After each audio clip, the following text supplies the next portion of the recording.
Right, well, welcome back. It's 8:43 in the morning. You're watching and listening to Breakfast with Patrick and Emily. Joining us to go through some of the day's headlines, here's showbiz reporter Stephanie Tecci and writer and journalist Andy Jones. Thank you for joining us again. It's actually a very good news day today, as it was about flipping time. I'm not sure it's good news. No, as in there is news. There's lots on. Andy, start with you. Labour pledges to clean up politics after outrage caused by Liz Truss's honour list. We've also, of course, got Keir Starmer not, well, wanting to do TV debates, or his advisors not wanting him to do. Talk us through this. Yeah, it's amazing how many parties and manifestos are devoted to cleaning up politics, yet it never seems to get any cleaner. We've had quite a grubby year with all sorts of things. Latest, Liz Truss giving her friend Mr Moynihan, who donated £20,000 to her campaign, a peerage where he'll get probably about 20 grand a year in benefits. So it's a good investment. You know, why save up for a house deposit when you can just donate to a political party and get a peerage if they get in? But Labour is boldly promising to clean up politics. They said they're not going to have a resignation honours list. They haven't even got in yet, let alone resigned. So he's promised. Keir Starmer's promised. He's made it clear he would not have a resignation honours list. I'm broadly behind this. A Labour government will clean up politics, including banning second jobs for MPs and rooting out cronyism. Don't they say this, and then when it comes down to it, there are so many people they want to honour when they leave office that you know. I mean, he's not going to keep to that, is he? Well, maybe. You have to get so many favours in order to get in. Those favours eventually have to be paid and repaid. They're rooting out cronyism, but Sue Gray's son's just been a candidate in South London constituency for Labour, so he may be the best candidate for the job. I don't know, but I mean, again, it does smack of cronyism. I'm still waiting for them to sort of investigate that whole Keith Vaz thing that we never got to the bottom of a few years ago, where he was a washing machine salesman up to all sorts of mischief, and that was quietly backburnered. But yes, I support his no resignation honours list. I support clean up politics. Is the Labour Party the one to do it? We will see. We will. He needs to be. I think Keir Starmer needs to be careful when he does say these comments, because I do imagine once he gets in power, he's just going to be thinking totally different, and some of these comments might come back to bite him in the bum. I think you might be right, Stephanie. To be honest, shall we move on to vapors? I must admit, I do like a little bit of a vape. It's probably very bad for me, but Stephanie, we're going to be hit with a new tax. Yeah, you know, you can't go anywhere in London or around the country without seeing someone vaping, and it seems it's the next thing on the list to get a bit of a tax hike, because it's set to go up. Vaping liquid is set to go up by 1/4 by March. Critics are criticising this move because obviously people are moving to vaping to stop them smoking cigarettes. So for them to then put the prices up, it's going to probably put people off, but they are still saving £670 a year compared to people who smoke cigarettes. I mean, Rishi's been very anti-smoking, hasn't he?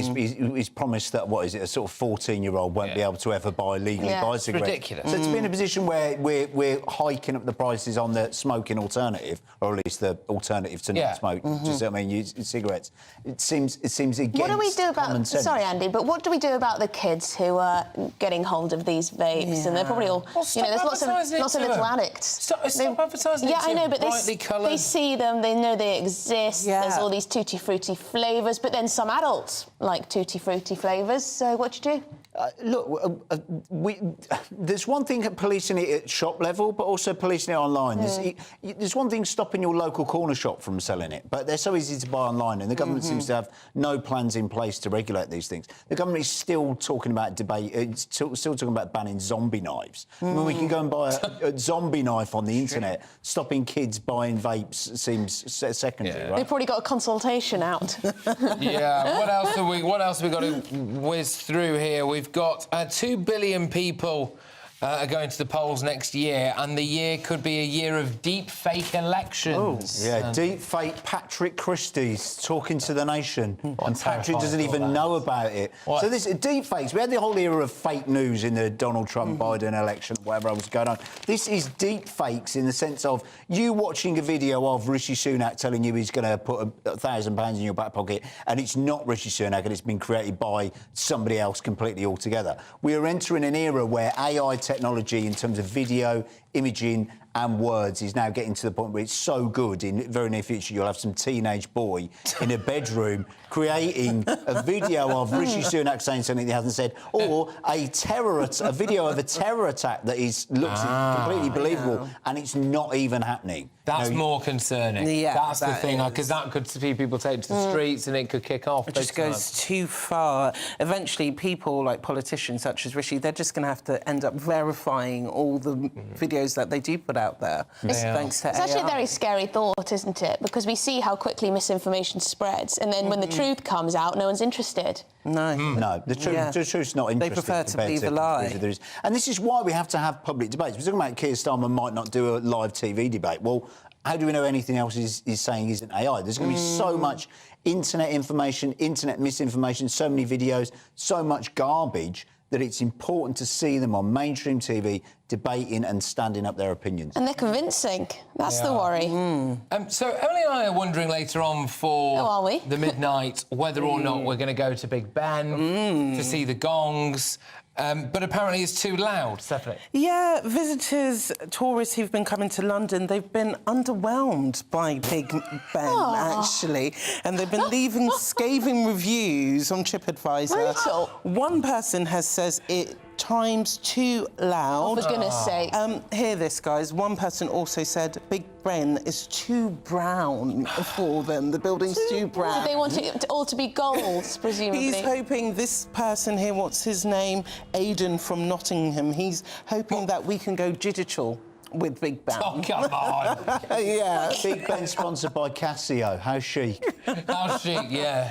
I love Big Ben. It's such an iconic London landmark. I didn't think that would be someone from Nottingham. No, I was thinking, it's too brown, maybe, and too brown and dull. Maybe they'd be from Dubai or something and used to more glitz. No, he said We've just spent £1 billion doing it up. How dare they? This is why I don't listen to online reviews, because you look at it, you get a 1-star review out of 5 and you think, oh, this restaurant must be terrible, and it's just, I didn't like the music, or the waiter looked at me funny. And people give 1-star reviews for the most appalling reasons.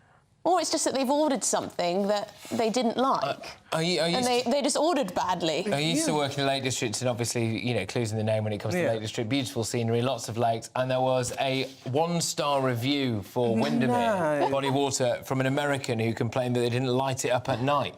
And you think, well, it's an area of outstanding natural beauty. I think I'm right in saying it's the largest standing body of water in the UK, and this woman from Ohio wanted it illuminated at night. You just think, well, there you go. I didn't know in it, yeah. You can leave a review for anything, can't you? Leaving a review for a lake. One person who's just going to leave some odd comment, such as Big Ben is too brown. Yes. I'm just going to think we've got time for one more here, have we? I'm looking at football burglaries are a big problem, Andy. Yeah, just briefly, we've obviously heard Jack Grealish being burgled, and there was a story in great detail in the Mail about international gangs coming into the UK, not even staying overnight. They fly in from South America, they fly in from Romania, target these footballers' addresses. I actually went out with the anti-pickpocket team on Oxford Street a couple of years ago with the Met Police, and they're what's it called, plainclothes police. They go around and around.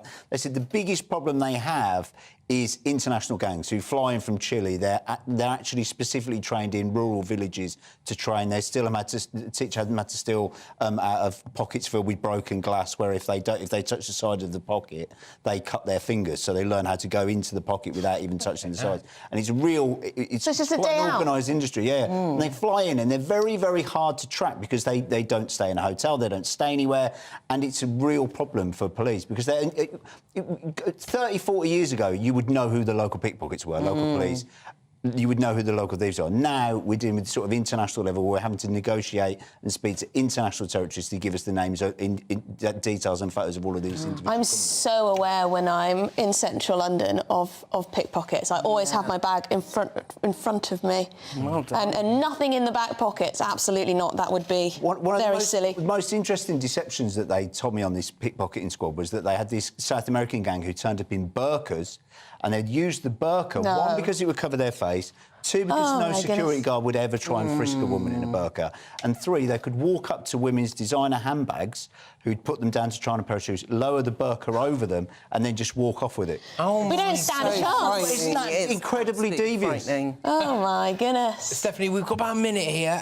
Full Monty star Tom Wilkinson's passed away. It's always sad at the end of the year when there's a little roll call of celebrities who pass away. Unfortunately, he passed away on Friday, and his George Clooney's paid tribute to him and said that he's been a pleasure to work with in every project they've done together. And he did have that iconic role in Full Monty. So rest in peace, Tom Wilkinson. Absolutely. Full Monty is a fantastic film. One of your faves. Absolutely fantastic film. Genuine laugh-a-minute stuff. Well, there we go. Both of you, thank you very much. That's Stephanie Tetchy there, and writer and journalist Andy Jones whizzing you through some of the stories from the inside of the book. We've got a big hour coming your way. We're going to be looking at this XL bully ban. We're going to be talking about immigration 2024. And it's nearly time, I think, for Rishi Sunak, isn't it? It might well be. He should be coming out in the next sort of 6 minutes. Oh, it will be news. OK, it's Craig Snell with your weather.